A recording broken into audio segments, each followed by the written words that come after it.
नाशिक हिंसाचारामध्ये 2 डीसीपींसह 8 ते 10 पोलीस जखमी झाल्याचं वृत्त आहे। हिंसाचारामध्ये जखमींची गिरीश महाजनांनी भेट घेतलेली आहे। गिरीश महाजनांकडून जखमींची विचारपूस करण्यात आलेली आहे। नाशिकच्या अपोलो रुग्णालयामध्ये जखमींची भेट झाल्याचं कळतंय।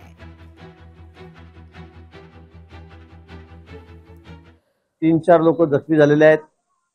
प्रत्येक आहेर म्हणून आहेत चारुदत्त आहेर, त्यांची तब्येत जरा गंभीर आहे। त्याच्या डोक्याला इजा झाल्यामुळे बहुतेक ऑपरेशन करावं लागेल डॉक्टरने मला सांगितलं। मी हॉस्पिटलला जाऊन आलेलो आहे।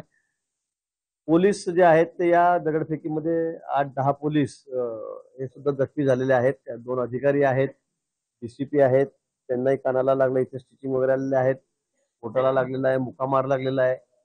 पण सगळ्यांना उपचार करून घरी सोडण्यात आलेला आहे। पण 3-4 जे लोक आहेत हॉस्पिटलला ऍडमिट आहेत, त्यांच्यावर उपचार त्या ठिकाणी सुरू आहेत। आता परिस्थिती नियंत्रणामध्ये आहे। खासगी बंदुकीचा वापर झाला, पण जखमीचं वगैरे कोणीच नाहीये, त्यामुळे असं म्हणता येत नाही। पण तरी सुद्धा त्या संदर्भामध्ये असं म्हटलं जातंय आणि म्हणून त्या संदर्भामध्ये चौकशी करावी, सखोल चौकशी सगळ्या विषयाची करावी। लोकशाही मराठी ऐका, पहा, जागरूक रहा।